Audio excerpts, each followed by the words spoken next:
弟兄姊妹平安，今天是2023年的3月8号。今天的经文是诗篇128篇，以西结书第36章22节到32节，约翰福音第8章第1节到第11节。今天要跟大家分享的主题是别再犯罪。常常听一些人说你们不可以评断人，因为耶稣也没有定那一位犯奸淫的妇女有罪。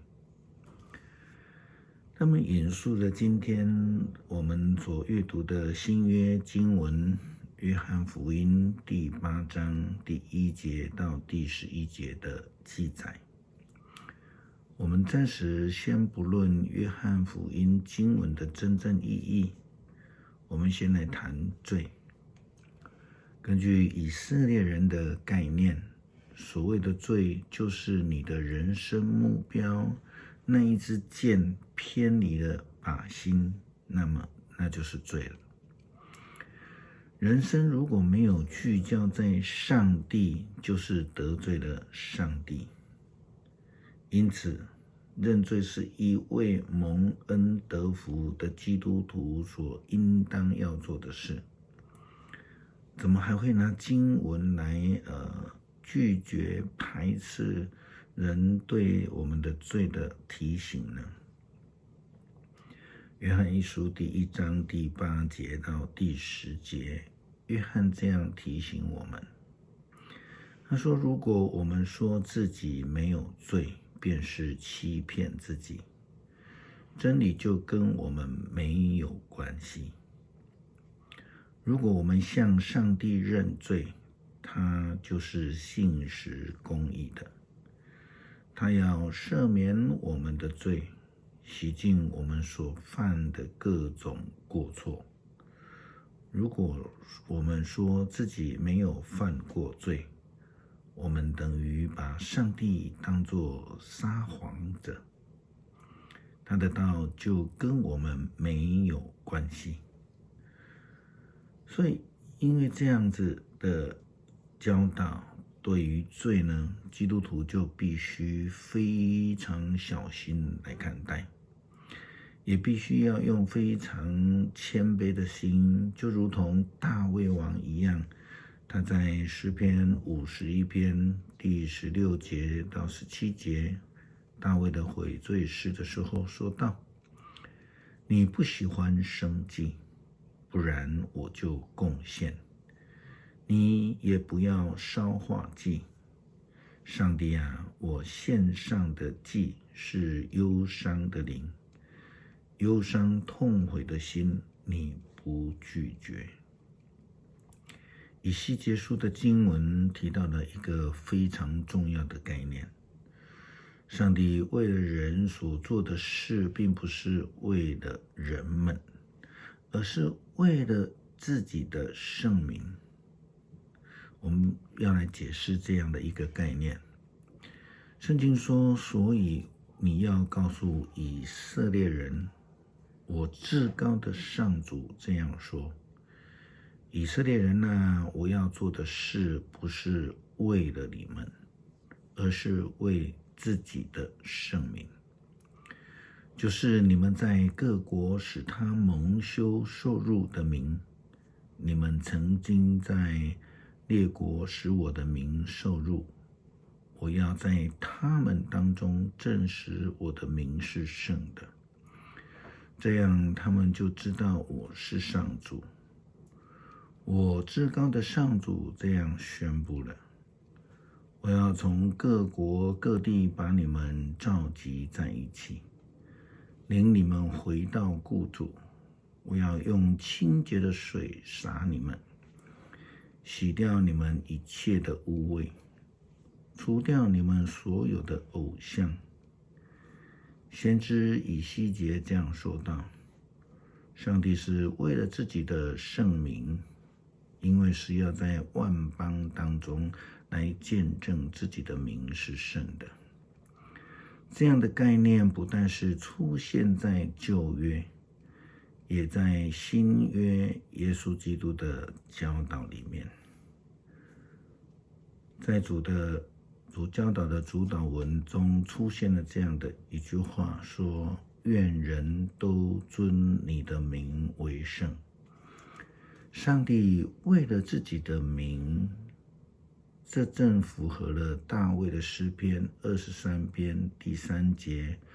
我们用和合本的翻译来看，和合本这样写道：他使我的灵魂苏醒，为自己的名引导我走义路。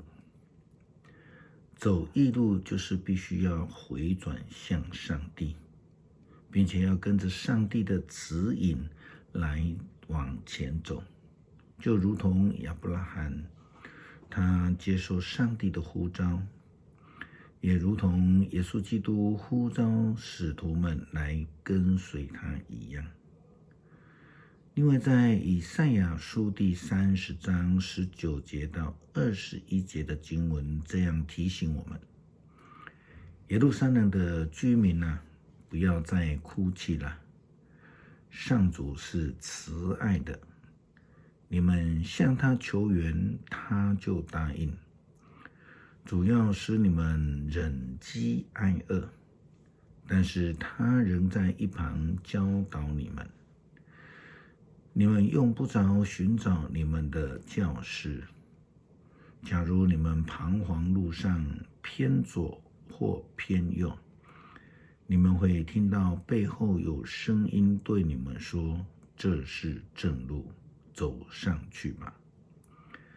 能够回转行在上帝的道路的人们，就必得到上帝所赐的新生命，如同我们昨天所说的，进入新天新地，就是有了新的心、新的灵。圣经说：我要赐你们新的心、新的灵，我要替你们换心，像把石头一样坚硬的心除掉，换上一颗有血有肉、肯服从的心。我要把我的灵赐给你们，使你们能够遵行我的法律，服从我的诫命，这样你们就能够住在我赐给你们祖先的那块土地。你们要做我的子民，我要做你们的上帝。我要救你们脱离一切使你们的污秽的东西，我要使你们五谷丰收，不再有饥荒。我要使你们的果树结实累累，田园增产，你们就不会再因饥荒而受到列国的侮辱。你们会想起自己邪恶的行为和所犯的过错，并且因自己的罪恶过错而痛恨自己。以色列人啊，我至高的上主要你们知道，我做这一切不是为了你们，你们要为自己所做的感到惭愧羞耻。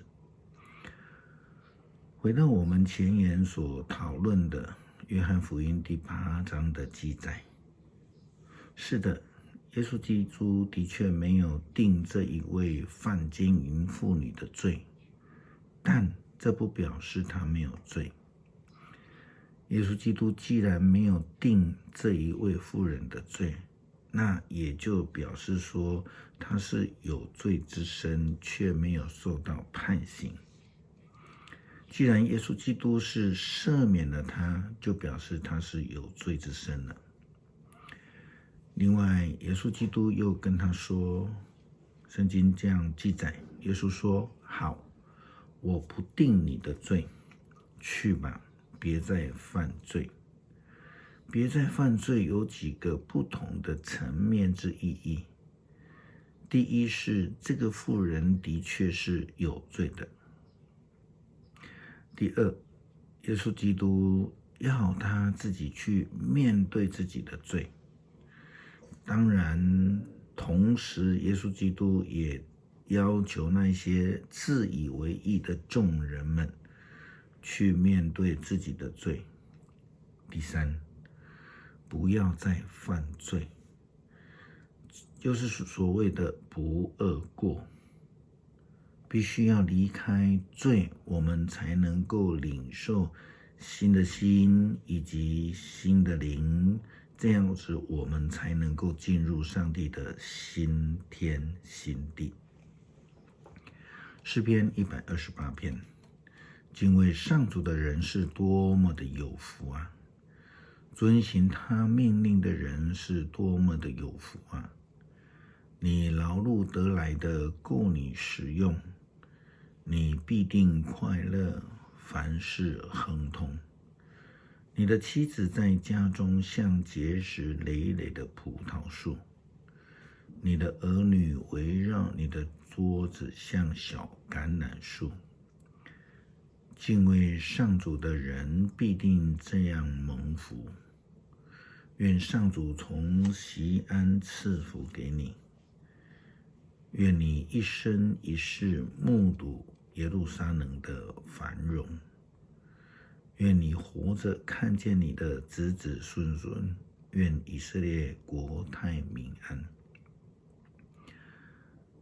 感谢上帝赐下赦免的恩典，让我们不会因为我们的软弱得罪上帝，离开上帝而受到惩罚，也能够因为诚心实意的摆上而蒙恩的救。感谢祷告，奉主耶稣基督的圣名求，阿们。